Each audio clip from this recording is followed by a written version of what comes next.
رقیہ، ام کلثوم اور فاطمہ۔ میرے بھائیوں، اللہ نے محمد رسول اللہ کو بیٹے بھی دیے اور بیٹیاں بھی دیں، اور دیکھ لو عیسیٰ علیہ السلام کو ان کی شادی ہی نہیں ہوئی، نہ بیٹا دیا نہ بیٹی دی، کچھ نہیں دیا۔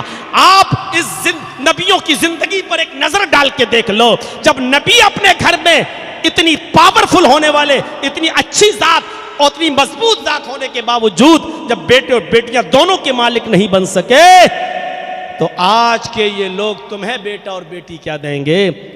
عقیدہ رکھو۔ تو میرے بھائیو، یہ اللہ کا ایک احسان ہے جو اس نے ہمیں زندگی دی ہے، یہ ایک نعمت ہے اللہ رب العالمین کی کہ اس نے ہمیں یہ زندگی دی ہے۔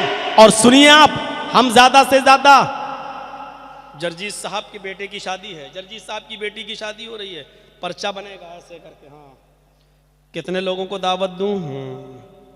کسی نے کہہ دیا صاحب فلاں کا نام، تم سے کس نے پوچھا تھا؟ فلاں آدمی کو ہم اپنے بیٹے کی شادی میں بلائیں گے، وہ کمینہ ہم کو جیل بھجوایا تھا، ریجیکٹ۔ ہم اپنے اوپر ڈال کے کہہ رہے ہیں۔ آپ شادیوں کے موقع پر اپنے دشمنوں کو لسٹ سے کاٹ دیں گے، نہیں بلائیں گے، اس کو بلائیں گے۔ ارے دشمنوں کو تو چھوڑو، رشتہ داریوں میں بھی دراڑیں پڑ جاتی ہیں، اور آپ اپنے بہت سے ریلیٹیوز کو، بہت سے رشتہ داروں کو بھی چھوڑ دیتے ہو، جاؤ نہیں بلائیں گے اس کو، اس نے ہمارے ساتھ ایسا کیا، اس نے ہماری بیٹی کا رشتہ چھڑوایا تھا، اس کو نہیں بلائیں گے، اس نے ہمارے بیٹے کو اتنا عیب لگائے تھے، ہم اس کو نہیں بلائیں گے۔ آپ اپنے گھر ایک دن کے لیے شادی کے موقع پر سب کو کھلانا بھی چاہتے ہو، اس میں بھی اپنے دشمنوں کو چھانٹ دیتے ہو، اپنے رشتہ داروں کو چھانٹ دیتے ہو کہ ان کو نہیں بلانا، ان کو نہیں بلانا۔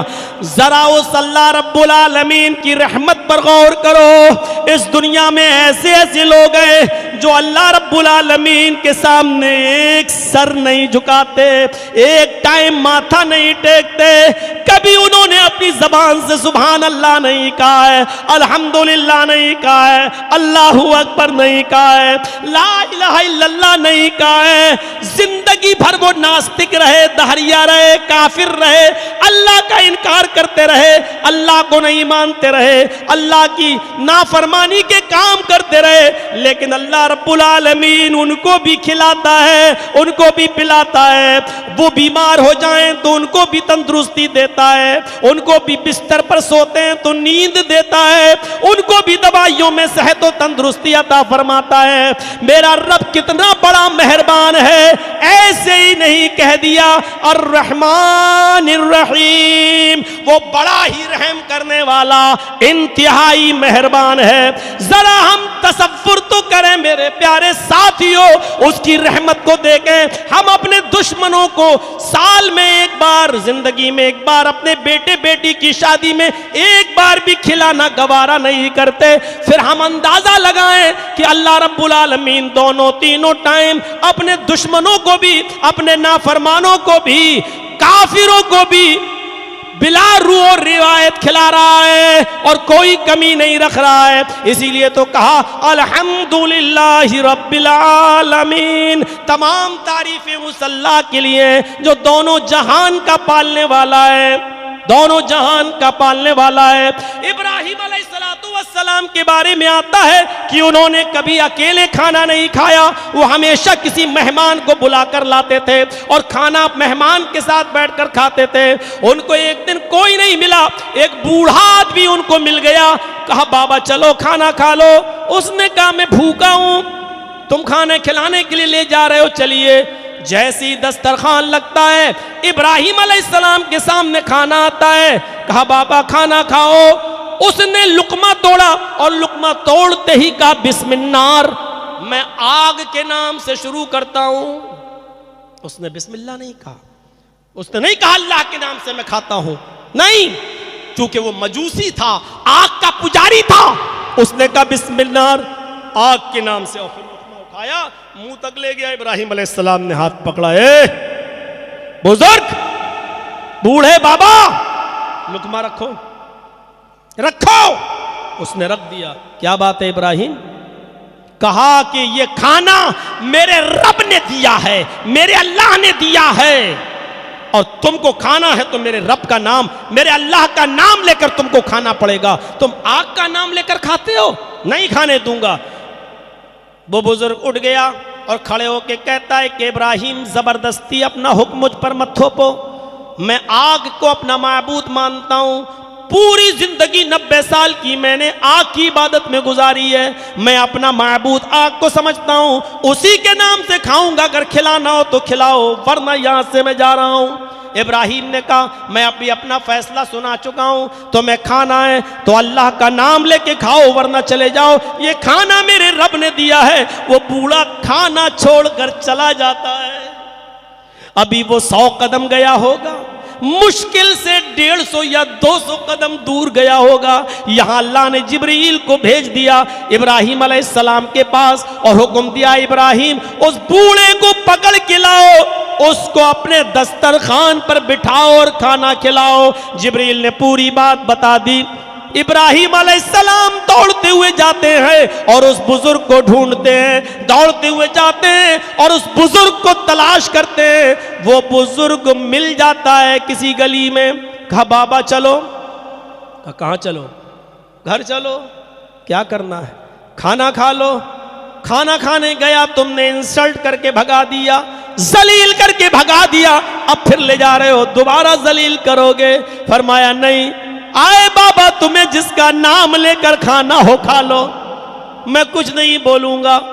کہا اچانک یہ سورج کیسے پورب کی بجائے پشچم سے نکل گیا؟ آئے ابراہیم اتنی جلدی تم کیسے بدل گئے؟ ابھی تو بھگا دیے تھے اور اب کہہ رہے ہو جس کا نام لے کر کھانا ہو کھا لو. ہم کچھ نہیں کہیں گے لیکن بھوکے دسترخوان سے مت اٹھو. ابراہیم کہتے ہیں آئے بابا میرے پاس اللہ نے جبریل کو بھیج کر کہا آئے ابراہیم اس بوڑھے کو بھوکا کیوں اٹھا دیا؟ میں نے کہا اس نے تیرا نام نہیں لیا. اس اللہ نے مجھ سے فرمایا آئے ابراہیم اس بوڑھے نے تو 90 سال سے کبھی میرا نام نہیں لیا، اس بزرگ نے تو 90 سال سے کبھی میرا نام نہیں لیا، اس بزرگ نے اس بوڑھے نے تو 90 سال سے کبھی مجھے یاد ہی نہیں کیا، لیکن 90 سال تک میں اس کو کھلاتا رہا پلاتا رہا. جب مجھے اس کو کھلانے پلانے میں اعتراض نہیں تو تجھے کیوں اعتراض ہے؟ جا اور اس کو پکڑ کے لا. وہ بوڑھا کہنے لگا ابراہیم پہلے میرا رشتہ بھی اس اللہ سے جوڑو جو اتنا مہربان ہے، جو اتنا غفور الرحیم ہے، جو اتنا بخشنے والا ہے، جو اتنا رحم والا ہے. پہلے اس رب سے میرا بھی رشتہ جوڑ دو، اس کے بعد میں کھانا کھاؤں گا. میرے بھائیوں ہم کس کو کھلاتے ہیں کس کو نہیں یہ ہم ڈیسائیڈ کرتے ہیں، لیکن اللہ ڈیسائیڈ نہیں کرتا. وہ اپنوں کو بھی کھلاتا ہے اور اپنے مخالفوں کو بھی کھلاتا ہے، اپنے دوستوں کو بھی کھلاتا ہے، اپنے دشمنوں کو بھی کھلاتا ہے، نماز پڑھنے والوں کو بھی کھلاتا ہے اور ناستکوں کو بھی کھلاتا ہے، اہل ایمان کو بھی کھلاتا ہے اور بے ایمانوں کو بھی کھلاتا ہے، کافر اور مشرکوں کو بھی کھلاتا ہے. یہی اس کی رحمت ہے، یہ اللہ کا ایک احسان ہے. ہم اور آپ ذرا سنجیدگی کے ساتھ غور کریں اپنی زندگی کے اوپر اور اپنے آپ کے اوپر. میرے پیارے ساتھیوں کتنا بڑا وہ مہربان ہے، یہ اس کی رحمت نہیں تو اور کیا ہے. اللہ کی ایک ایک نعمتوں پر آپ غور کریں. ہاتھ پیر کٹ جائیں کس کام کے؟ آکسیجن. آپ ہوائی جہاز میں بھی اڑ جائیں. پوچھیے ہم لوگوں سے جب اناؤنسمنٹ ہوتا ہے فلائٹ میں سفر کرتے ہوئے اس وقت آپ 40,000 فٹ کی اونچائی پر اڑ رہے ہیں، اس وقت آپ 35,000 فٹ کی اونچائی پر اڑ رہے ہیں. آکسیجن ادھر بھی ملتا ہے. میرا اللہ خشکی میں بھی ہمیں نہیں بھولتا، میرا اللہ فضاؤں میں بھی ہمیں نہیں بھولتا. سوچو کتنا مہربان ہے. شادی ہوتی ہے ہماری آپ کی، بیوی گھر میں آتی ہے ہمارے آپ کے، اپنے فائدے کے لیے ملتے ہیں آپ. حمل ٹھہرتا ہے بیوی کے پیٹ میں، بچہ ٹھہرتا ہے بیوی کے پیٹ میں. ذرا غور کیا اس تاریکی کو، دنیا کی تاریکی، پھر پیٹ کی تاریکی، پھر پیٹ کے اندر بھی رحم بچے دانی کی تاریکی، اور بچے دانی کے اندر بھی ایک جھلی ہوتی ہے اس جھلی کی تاریکی. ذرا تصور کریے، بھلے ہی دنیا کے بڑے سے بڑے سائنٹسٹ بہت آرام سے بچے کو ماں کے پیٹ سے نکال دیں، لیکن کوئی سائنٹسٹ مصنوعی بچہ آج تک نہیں بنا پایا۔ غور کرو دنیا کی تاریکی، پھر ماں کے پیٹ کی تاریکی، پھر ماں کے پیٹ کے اندر بھی بچے دانی کی تاریکی، اور بچے دانی کے اندر بھی ایک جھلی، اس جھلی کی تاریکی۔ اتنی تاریکیوں میں ہونے کے بعد بھی وہ تمہیں نہیں بھولتا، تمہیں ہوا بھی دیتا ہے، سانس بھی پہنچاتا ہے، آکسیجن بھی پہنچاتا ہے، غذا بھی پہنچاتا ہے، پانی بھی پہنچاتا ہے۔ تیری ماں کھانا کھا رہی ہوتی ہے اور اللہ تیری ماں کے پیٹ کے اندر تیری ناک بنا رہا ہوتا ہے، تیری ماں کچن میں قدم رکھتی ہے اور اللہ تیری ماں کے پیٹ کے اندر تیرا سر بنا رہا ہوتا ہے، تیری ماں بستر سے اٹھتے ہوئے برتن مانج رہی ہوتی ہے اور اللہ تیری ماں کے پیٹ کے اندر تیری زبان بنا رہا ہوتا ہے۔ یہ سارے کام اللہ کر رہا ہوتا ہے۔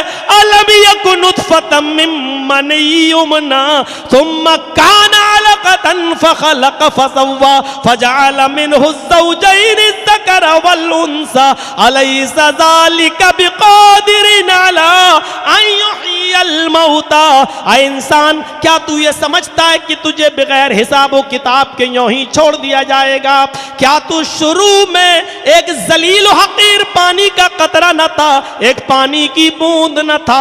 الم یکن نطفۃ من منی یمنی، کیا تو پانی کا ایک قطرہ نہ تھا جو رحم مادر تک پہنچایا گیا، جو ماں کی بچے دانی تک پہنچایا گیا؟ الم یکن نطفۃ من منی یمنی ثم کان علقۃ فخلق فسوی۔ اللہ نے اس کو گوشت کا لوتھڑا بنایا، مختلف مراحل سے گزارا، پہلے جمع ہوا خون بنایا، پھر گوشت کا لوتھڑا بنایا، پھر ہڈی بنایا، پھر ہڈیوں میں گوشت پہنایا، مختلف مراحل سے گزارنے کے بعد تجھے بنا سوا کر درست کر دیا۔ اتنی نرم آنکھیں بنائی کہ انگلی سے پھوڑی جا سکتی ہے، اور اتنا نرم و نازک سر بنایا کہ ہتھوڑا مارو تب جا کر ٹوٹے، اور اس سر کے اندر بھی اتنا سا بھیجا رکھ دیا جس کو دو انگلی کے بیچ میں مسلنا چاہو تو مسل دو۔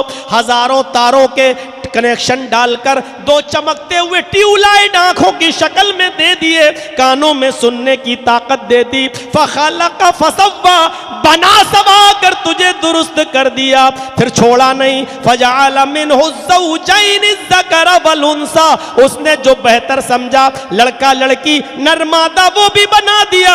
تو مانگ رہے اللہ مجھے بیٹا دے دے، لیکن اللہ نے بیٹی دے دی، اس لیے کہ وہ جانتا ہے کہ میرا بندہ تو بیٹا مانگ رہا ہے لیکن تو سمجھ نہیں رہا ہے یہ بیٹا زمین و جائیداد کے لیے تیرا مرڈر کر دے گا، تیرا قتل کر دے گا۔ تو مجھ سے بیٹا مانگ رہا ہے لیکن میں بیٹا نہیں تجھے بیٹی دوں گا، اس لیے کہ جب وہ بیمار ہوگا تو تیری بیٹی تیرے کام آئے گی۔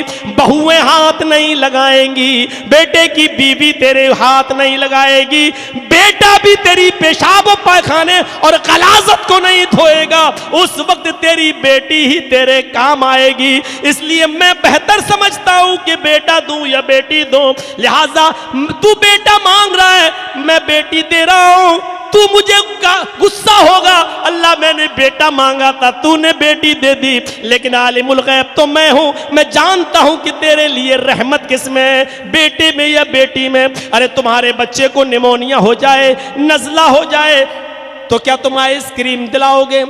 بیٹا آئس کریم دیکھ کر ضد کر رہا ہے، پاپا آئس کریم آئس کریم، آپ کہو گے بیٹا صحیح ہو جاؤ تب دیں گے، وہ رو رہا ہے پھر بھی آپ نہیں دیں گے، وہ بچل جائے گا زمین پر پھر بھی آپ آئس کریم نہیں دلاؤ گے، کیونکہ جانتے ہو نیمونیا میں آئس کریم زہر ہے۔ آپ اپنے بیٹے کی ضد پوری نہیں کریں گے کیونکہ آپ جانتے ہیں کہ بیٹا ناسمجھ ہے، اور بیٹا جو چیز مانگ رہا ہے وہ سمجھ نہیں رہا ہے کہ یہ اس بیماری میں کتنا نقصان دہ ہے۔ آپ تھپڑ بھی مار دیں گے غصے میں لیکن آئس کریم نہیں دلائیں گے۔ اللہ جانتا ہے کہ میرا بندہ کیا مانگ رہا ہے، وہ ناسمجھ ہے، وہ بیٹا بیٹا مانگ رہا ہے لیکن بیٹی اس کے لیے زیادہ مفید ہے، اللہ بہتر جانتا ہے اس لیے وہ بیٹی دیتا ہے۔ کیوں غصہ ہوتے ہو؟ اللہ رب العالمین کی مشیت پہ خوش ہونا چاہیے، اس کی جو چیز عطا کر دے، عطا کردہ چیز پر ہمیں خوش ہونا چاہیے کہ اللہ تو نے جو بہتر سمجھا وہ ہمیں دیا، ہماری ناقص عقل اس لائق کہاں ہے کہ ہم سمجھ سکیں۔ تو میرے پیارے ساتھیوں، فَجَعَلَ مِنْهُ الزَّوْجَيْنِ الذَّكَرَ وَالْأُنثَىٰ، ہم نے نر و مادہ بھی بنا دیا۔ أَلَيْسَ ذَلِكَ بِقَادِرٍ عَلَىٰ أَن يُحْيِيَ الْمَوْتَىٰ، تو کیا تم بتاؤ کیا وہ اللہ اس بات پر قادر نہیں ہے کہ وہ تمہیں مرنے کے بعد دوبارہ زندہ کر دے؟ جب پہلی بار تم کو زندگی دے سکتا ہے تو تمہارے مرنے کے بعد تمہیں دوبارہ زندگی نہیں دے سکتا ہے؟ ماں کے پیٹ کے اندر بھی آکسیجن اس نے پہنچایا، ماں کے پیٹ کے اندر بھی غذا پہنچائی۔ اور سنو، رحمت دیکھو اللہ کی، کسی بھی کنواری لڑکی کو آپ نظر ڈالیں تو آپ سنا ہوگا، دیکھا ہوگا کہ کوئی بھی کنواری لڑکی کی پستان میں دودھ نہیں ہوتا ہے۔ اس کی پستانوں میں دودھ تبھی آتا ہے جب بچہ ماں کے پیٹ سے باہر آتا ہے۔ رحمت دیکھو، وہ جانتا ہے میرا رب ابھی تک اس بچے کو دودھ کی ضرورت نہیں تھی، اس بچے کو کسی چیز کی ضرورت نہیں تھی، بچہ ماں کے پیٹ میں، اب وہ جانتا ہے کہ یہ بچہ جب دنیا میں آ رہا ہے تو ڈائریکٹ روٹی نہیں کھائے گا، ڈائریکٹ چاول نہیں کھائے گا، ڈائریکٹ بادام اور کھجور نہیں کھائے گا، وہ جانتا ہے۔ غور کرو اے لوگوں، وہ کتنا مہربان ہے اور رحمت والا ہے۔ تیرے دنیا میں آنکھ کھولنے سے پہلے اس نے تیری ماں کی پستان میں تیری غذا کا بندوبست کر دیا، تیری غذا کا انتظام کر دیا۔ غور کیجئے، بڑے بڑے ڈاکٹروں سے پوچھئے کہ ماں کی پستان کا دودھ بچے کے لیے کتنا صحت مند ہے، کتنا فائدہ مند ہے، اور مکمل 2 سال تک حکم دیا کہ تم اپنے بچوں کو دودھ پلاؤ، چاہے وہ لڑکا ہو یا لڑکی، مکمل کمپلیٹ 2 سال تک تم ان کو دودھ پلاؤ۔ وَيُرْزِعْنَ حَوْلَيْنِ كَامِلَيْن، مائیں اپنے بچوں کو مکمل 2 سال تک دودھ پلائیں۔ تو میرے پیارے ساتھیوں، اب آپ اندازہ لگائیے، تم دنیا میں آئے تھے، یہ ساری چیزیں تمہارے ماں باپ خرید کے نہیں لائے تھے، تم دنیا میں آئے ہو، آکسیجن ہوا کا انتظام پہلے سے اللہ نے کر دیا، تم دنیا میں آئے، تمہارے پانی کا انتظام پہلے اللہ نے کر دیا، تمہاری ماں کی پستان میں غذا اللہ نے پہلے سے بھر دی، دھیرے دھیرے بڑے ہوتے گئے۔ او لوگوں، سورج کی روشنی تمہیں ملتی رہی، تمہیں آرام کے لیے نیند بھی اس نے دی اور تمہیں اٹھایا بھی۔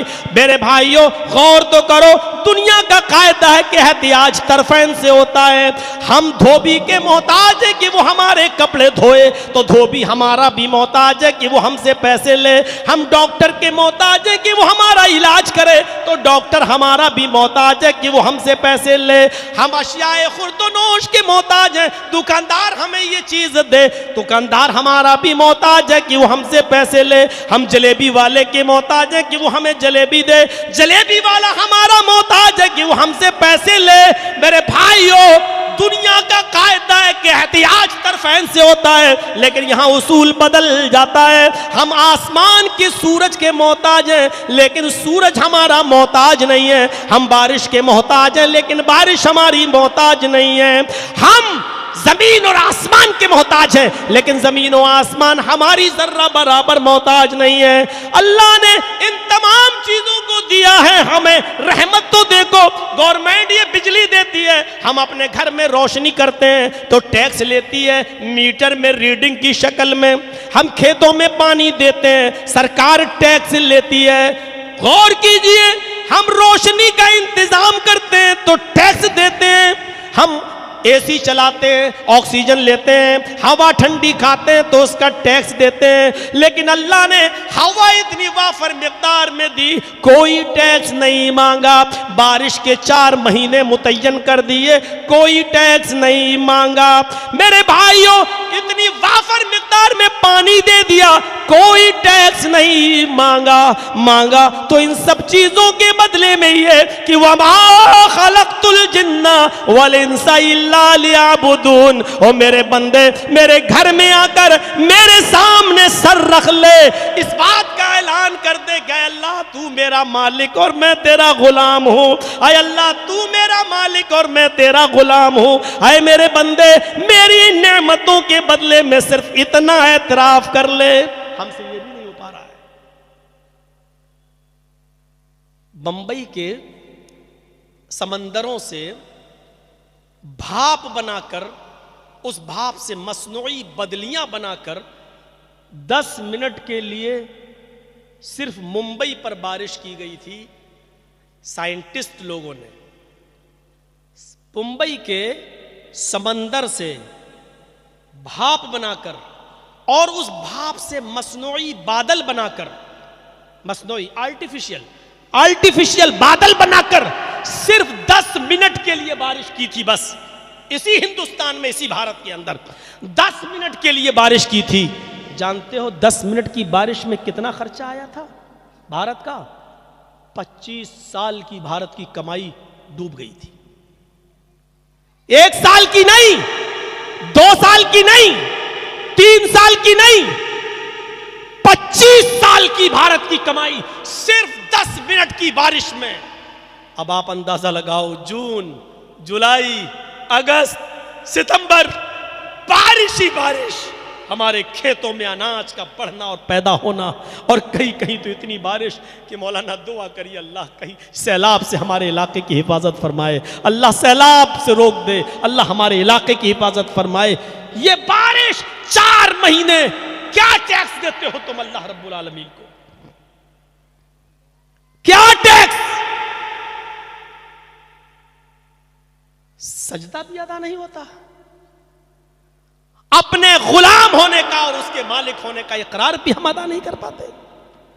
میرے پیارے ساتھیو, حضرت عائشہ فرماتی ہیں کہ ما من عبد یشرب الماء القراہ, مسلم شریف کی روایت کہ جو شخص پانی پی لے آرام سے, جو بندہ آرام سے پانی پی لے, یعنی اٹھائے گلا اور حلق میں نیچے چلا جائے, اور پیٹ میں جانے کے بعد پھر معدے کے ذریعے کڈنی کی صفائی ہونے کے بعد پیشاب کی تھیلی میں آنے کے بعد آرام سے تم استنجا کرنے جاؤ اور وہ پانی بہت آرام سے باہر نکل جائے, بہت آرام سے نکل جائے, یعنی پیشاب کرنے میں بھی تمہیں دقت نہ ہو, الا وجب الشکر, ایسا اگر کسی انسان کے ساتھ ہوتا ہے تو اس کے اوپر اللہ کا شکر ادا کرنا واجب ہے. یہ بادل کھولا, پی لیا, بہت آرام سے پیٹ میں چلا گیا, اور پھر یہ پانی باہر بھی نکل گیا بلا کسی تکلیف کے. یہ اتنی بڑی اللہ کی نعمت ہے. جن لوگوں کا پیشاب رک جاتا ہے ان سے پوچھیے آپ. اس وقت ہماری جماعت کے مرکزی جمعیت کے ناظم عمومی مولانا محمد ہارون صاحب سنابلی, جو سیکریٹری ہے پوری جمعیت اہل حدیث ہند کے, ہندوستان کے, آل انڈیا, ان کا لیور فنکشن بالکل ختم, کڈنی دونوں بے جان. میں گیا تھا ابھی پچھلے ہفتے ان سے ملنے کے لیے دہلی میں, ویدانتا ہاسپٹل میں ایڈمٹ ہیں. ڈاکٹروں نے لیور کا بھی ٹرانسپلانٹ بتایا ہے, کڈنی کا بھی ٹرانسپلانٹ بتایا ہے, تقریباً 40 لاکھ روپے کا خرچہ ہے. اس آدمی نے کچھ نہیں کمایا ہے.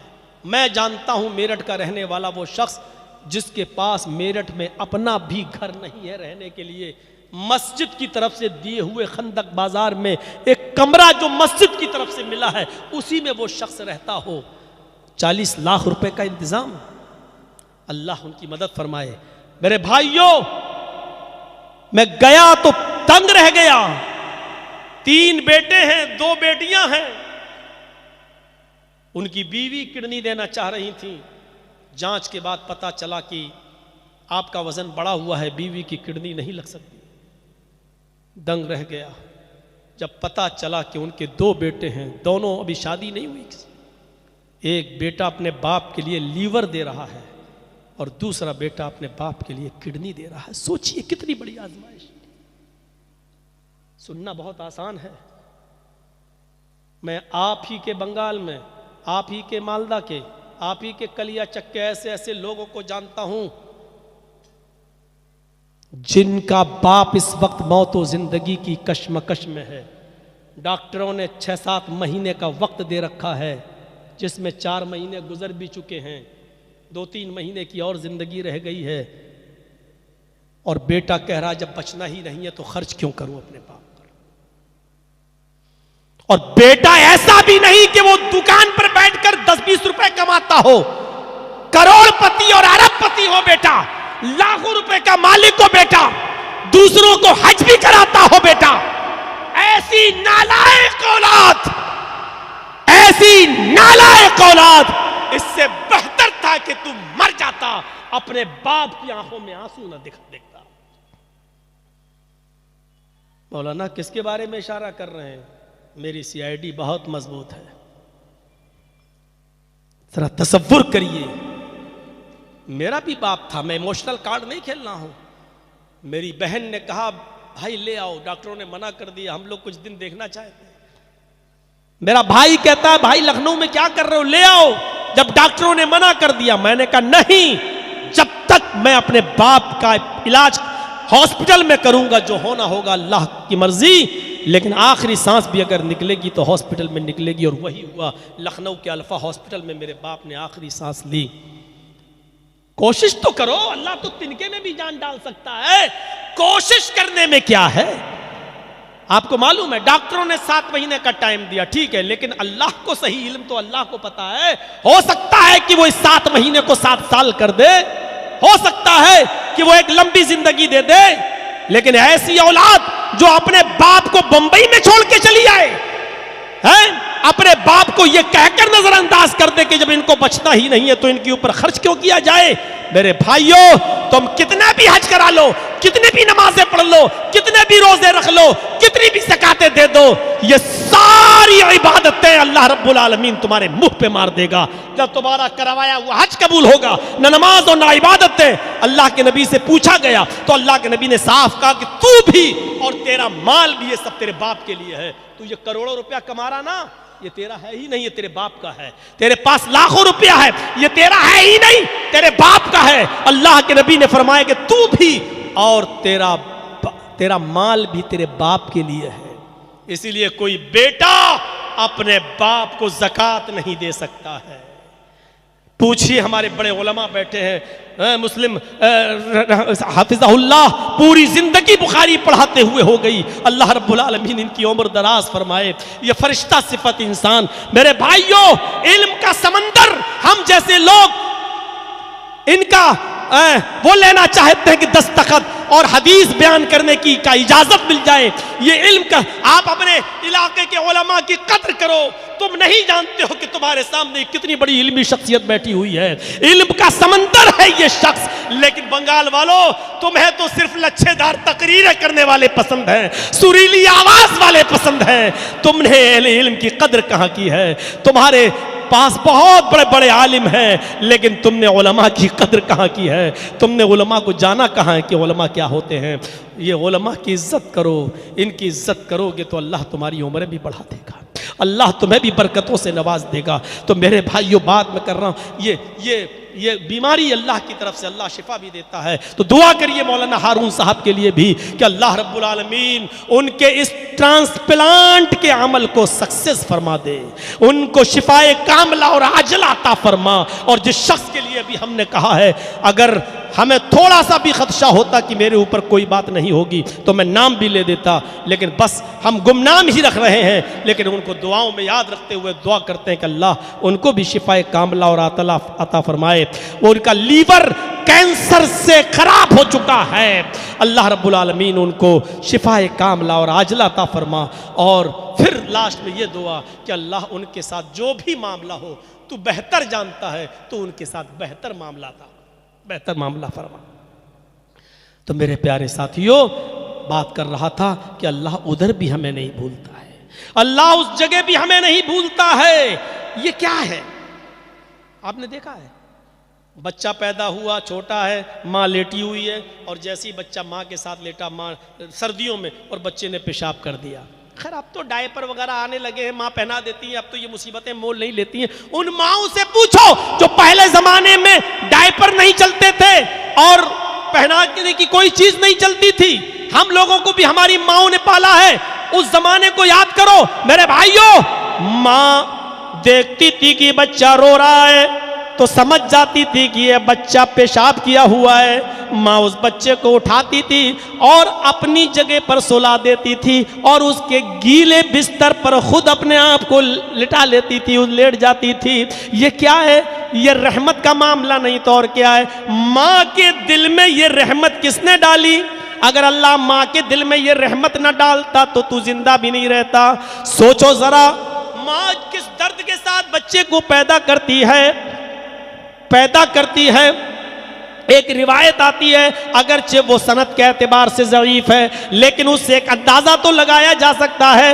اللہ کے نبی صلی اللہ علیہ وسلم نے فرمایا، جب ماں کوئی بچہ جنتی ہے، نارمل ڈیلیوری ہوتی ہے، تو اس عورت کو اتنی تکلیف ہوتی ہے کہ اگر اس عورت کی اس تکلیف کو زمین کی چھاتی پر ڈال دیا جائے تو زمین بھی اس تکلیف کو برداشت نہ کر سکے، لیکن اللہ بھلا دیتا ہے اس عورت کے اندر، وہ اپنے بیٹے کی ولادت کی محبت میں، اپنے بیٹے کو پیدا کرنے کی محبت میں اس تکلیف کو بھی بھول جاتی ہے۔ ذرا غور کرو، ماں کے دل میں یہ محبت کس نے پیدا کی؟ اتنی تکلیف کو برداشت کرنا اور بھول جانا اور اپنے بچے کو پیدا کرنا۔ اب آپ یہاں سے اندازہ لگا سکتے ہیں کہ اللہ رب العالمین نے اس ماں کے دل کے اندر کتنی محبت پیدا کی ہے۔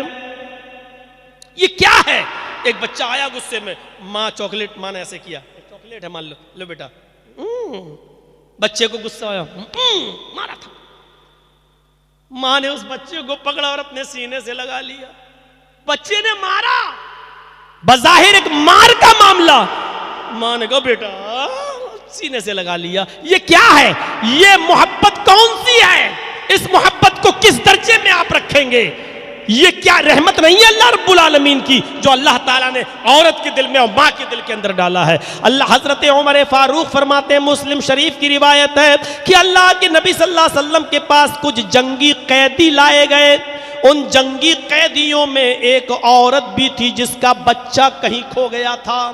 ایک عورت بھی قید کر کے لائی گئی اور اللہ کے نبی کے پاس پیش کی گئی، اس کا بچہ کہیں گم ہو گیا تھا، کھو گیا تھا۔ وہ عورت جس بچے کو دیکھتی پکڑ لیتی اور پکڑ کے لے جاتی اور اس کو اپنا بچہ سمجھنے لگتی اور اپنی پستان سے اس کو دودھ پلانے لگتی۔ وہ عورت جس بچے کو دیکھتی اس بچے کو پکڑ کے اپنے پستان سے لگا لیتی۔ اللہ کے نبی صلی اللہ علیہ وسلم کو بتایا گیا یہ عورت ہے جنگی قیدیوں میں قید کر کے لائی گئی ہے، گرفتار کر کے لائی گئی ہے، اور ایسا اس لیے کر رہی ہے کیونکہ اس کا بچہ کہیں کھو گیا ہے، کہیں گم گیا ہے۔ اللہ کے نبی نے فرمایا صحابیوں، یہ عورت ہر بچے کو اپنا بچہ سمجھ کر اپنی پستان سے لگا لیتی ہے، دودھ پلاتی ہے۔ اگر اس کو اپنا بچہ مل جائے، اگر اس عورت کو اپنا بچہ مل جائے تو کیا یہ عورت اپنے بیٹے کو آگ میں ڈال دے گی؟ کیا یہ عورت اپنے بچے کو آگ میں پھینک دے گی؟ صحابہ نے کہا ہرگز نہیں۔ جب یہ دوسرے کے بچے کو اپنا دودھ پلا رہی ہے تو اپنے بیٹے کو، اوریجنل بیٹے کو، اصلی بیٹے کو آگ میں کیسے ڈالے گی؟ امام کائنات کی آنکھوں میں آنسو آتے ہیں، روتے ہوئے کہتے اللہ ارحم بعبادہ۔ آئے میرے ساتھیوں، اللہ رب العالمین اپنے بندوں پر اس ماں کی محبت سے بھی زیادہ مہربان ہے۔ اللہ اپنے بندوں پر اس ماں کی ممتا سے بھی زیادہ مہربان ہے۔ جتنی یہ عورت اپنے بچے سے پیار کرتی ہے، اللہ اس سے بھی کہیں زیادہ اپنے بندوں پر مہربان ہے۔ وہ کیسے چاہے گا کہ میرے بندوں کو ہم جہنم کی آگ میں ڈالیں؟ اس رحمت کی طرف ذرا نظریں دوڑا کر دیکھو، کتنا احسان ہے اللہ رب العالمین کا ہمارے اوپر۔ کتنا شکریہ ادا کرو گے، کتنا شکریہ ادا کرو گے؟ اللہ ارحم بعبادہ، اللہ رب العالمین اپنے بندوں پر اس ماں کی ممتا سے بھی زیادہ مہربان ہے۔ معافی مانگ کر تو دیکھو، توبہ کر کے تو دیکھو، استغفار کر کے تو دیکھو، اور یقین نہ آئے تو قرآن پڑھیے 20 سے زیادہ بار، 20 سے 20 بار اللہ نے اپنے گناہگار بندوں کو پکار پکار کر کہا یا عبادی یا عبادی، اے میرے بندو، یعنی جو گناہگار ہیں ان سے بھی کہہ رہا اے میرے بندو، اے میرے بندو۔ جیسے ایک باپ ناکارہ ہی اولاد صحیح، شرابی صحیح، جواری بھی صحیح، پھر بھی کہہ رہا ہے کہ میرے بیٹے صحیح راستے پہ آ جا، میرے بیٹے شراب چھوڑ دے، میرے بیٹے جوا چھوڑ دے، میرے بیٹے لاٹری چھوڑ دے، میرے بیٹے کیرم بورڈ چھوڑ دے۔ جیسے جانتا ہے کہ یہ نالائق ہے، بے شرم ہو چکا ہے، شرابی ہے، جواری ہے، پھر بھی کہہ رہا میرے بیٹے۔ اللہ اپنے بندوں سے کہہ رہا یا عبادی، گناہگار بندوں سے کہ آئے میرے بندو، آئے میرے بندو۔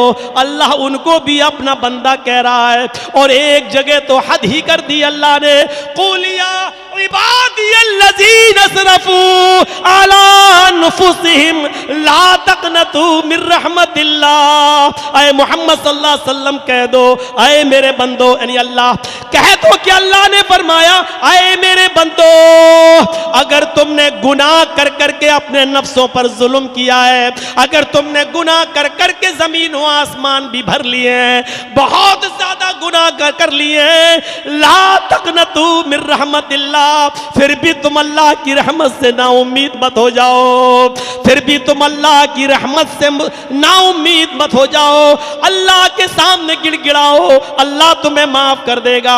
اللہ وہاں پر بھی کہہ رہا ہے یا عبادی الذین اسرفوا علی انفسہم، آئے اپنے جانوں پر ظلم کرنے والوں، آئے میرے بندو، آؤ میرے پاس، اپنا دامن پھیلاؤ، مجھ سے مانگو میں تمہیں دوں گا۔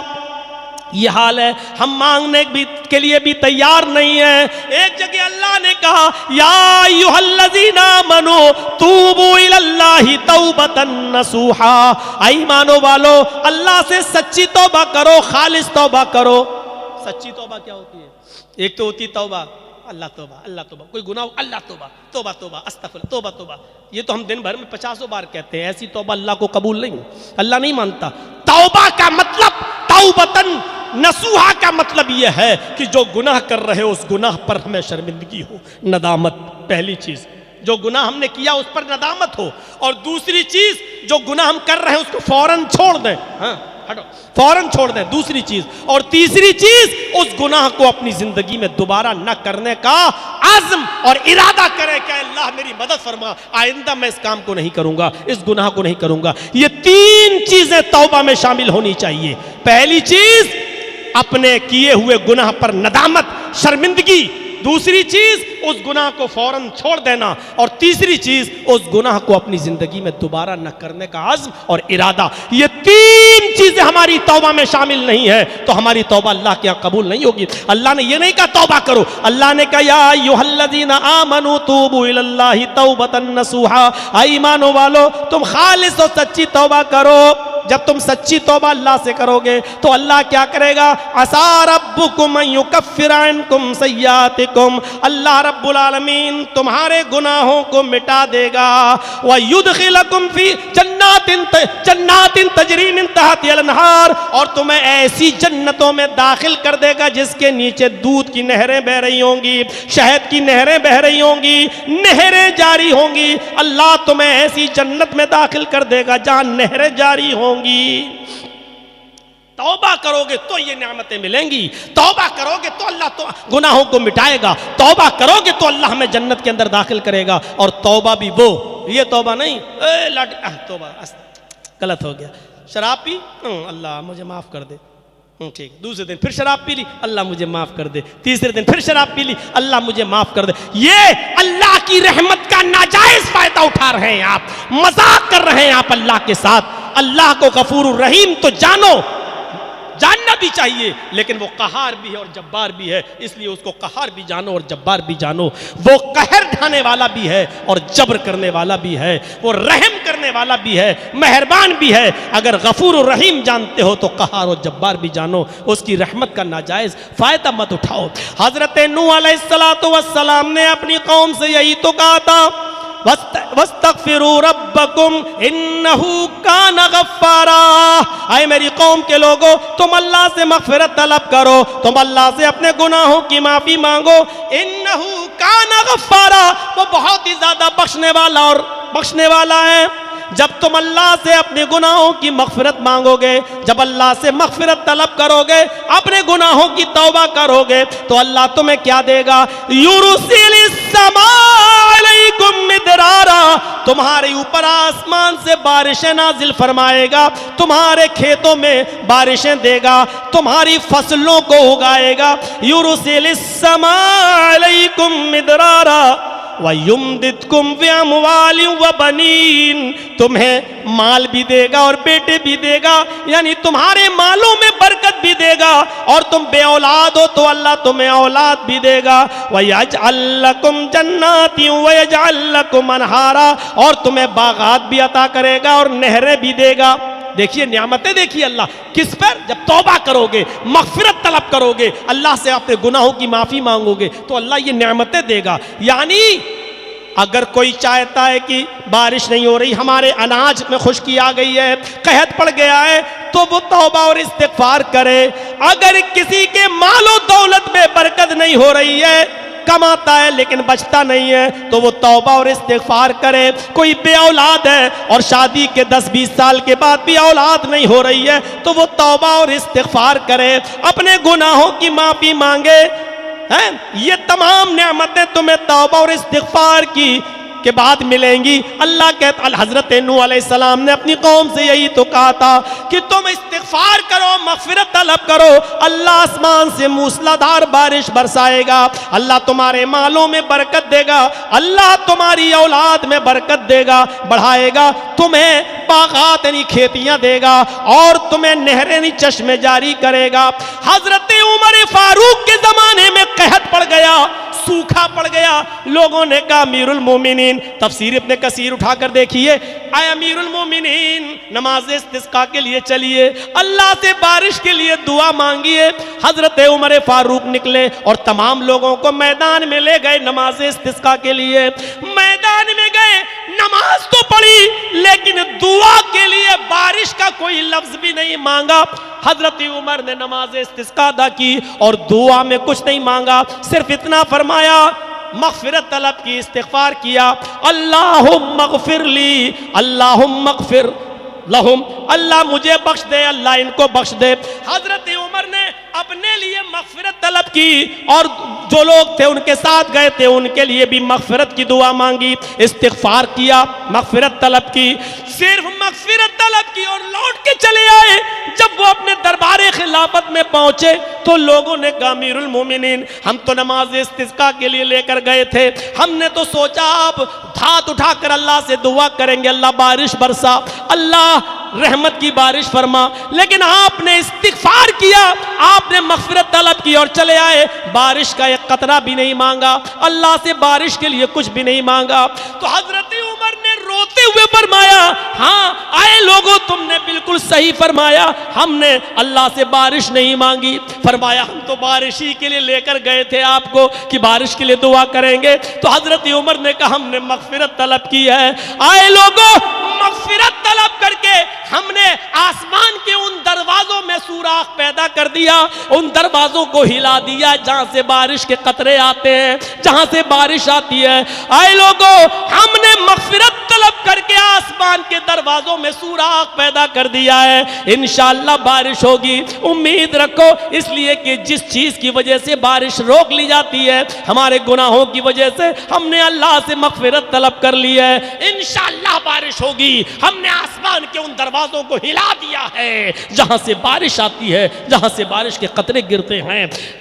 حافظ ابن کثیر نے تفسیر ابن کثیر کے اندر اس واقعے کو نقل کیا ہے حضرت عمر فاروق کے۔ اب آپ اندازہ لگائیے، رحمت کا تقاضا تو یہی ہوتا ہے میرے پیارے ساتھیو، ہمیں اور آپ کو غور کرنا چاہیے۔ آئیے ایک مثال سے ہم آپ کو سمجھائیں۔ آپ کی بیٹی شادی ہو گئی، آپ نے جہیز میں بہت کچھ دے دیا اپنی بیٹی کو، آپ نے جہیز میں اپنی بیٹی کو بہت کچھ دیا، آپ کی بیٹی آپ کے گھر سے گئی، بہت سامان لے گئی، آپ نے برتن بھی دیے، اسٹیل کے برتن بھی دیے، آپ نے کانچ کے برتن بھی دیے۔ آپ کی بیٹی جب سسرال جاتی ہے سامان بہت حفاظت سے رکھتی ہے، اور خاص طور پر وہ سامان جو میکے سے ملتا ہے اس کو لڑکیاں اپنے سسرال میں بہت حفاظت سے رکھتی ہیں۔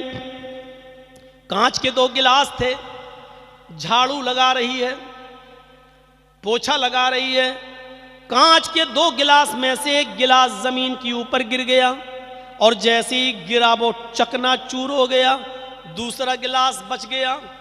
ایمانداری کے ساتھ بتائیے گا آپ کی بیٹی، آپ کی بہن کس گلاس کی حفاظت کرے گی؟ جو ٹوٹ گیا اس کی یا جو بچ گیا اس کی؟ عقل سے آپ جواب دیں گے تو یہی کہیں گے کہ مولانا صاحب جو ٹوٹ گیا اس کا کیا کرے گی؟ اس کو تو اکٹھا کرے گی، کہیں بچوں کے چبھ نہ جائے، اور اس کو پھینک دے گی، ڈسٹ بن میں ڈال دے گی، اور جو بچ گیا اس کی حفاظت کرے گی اور اسی کو صاف کر کے دھل کے رکھے گی۔ ہوگا بھی ایسا؟ کانچ کے 2 برتن ہیں، حفاظت سے رکھتی تھی، اچانک ایک چھوٹ گیا اور گر گیا، چکنا چور ہو گیا، جو ٹوٹ گیا اس کو پھینک دے گی، جو بچ گیا اس کی حفاظت کرے گی۔ لیکن ایمانداری کے ساتھ بتائیے، ایک ماں کے 2 بیٹے ہیں، ایک ماں کے 2 بیٹے ہوں، ایک بیٹے کی عمر 20 سال ہو اور ایک بیٹے کی عمر 24 سال ہو۔ 20 سال کا بیٹا کماتا ہے، 20 سال کا بیٹا نوکری کرتا ہے، 20 سال کا بیٹا اپنے ہاتھوں پیروں پہ کھڑا ہے، وہ کما کر لاتا ہے اور اپنی ماں کو کھلاتا ہے، اپنی ماں کو پلاتا ہے، اپنی ماں کا خیال رکھتا ہے۔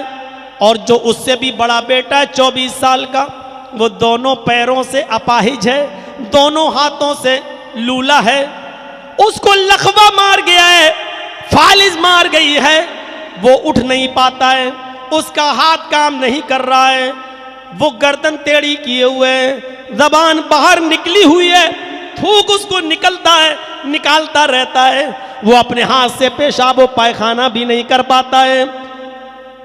ایمانداری کے ساتھ بتائیے، ایک بیٹا کماتا ہے، ایک بیٹا اپنی ماں کا پیٹ پالتا ہے، ایک بیٹا اپنے ماں کے لیے سب کچھ کرتا ہے، اور دوسرا بیٹا اپنی ماں کے اوپر بوجھ بنا ہے، نہ کماتا ہے، نہ کھلاتا ہے، نہ پلاتا ہے، بلکہ وہ خود بھوکا ہے، وہ خود اپنی ماں کا اور اپنے بھائی کا محتاج بنا بیٹھا ہے۔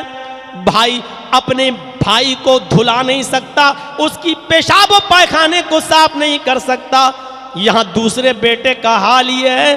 ایمانداری سے جواب دیجئے، ماں اپنے ان دونوں بیٹوں میں سے کس بیٹے سے زیادہ محبت کرے گی؟ کس بیٹے کو زیادہ سنبھالے گی؟ کس بیٹے کا زیادہ خیال رکھے گی؟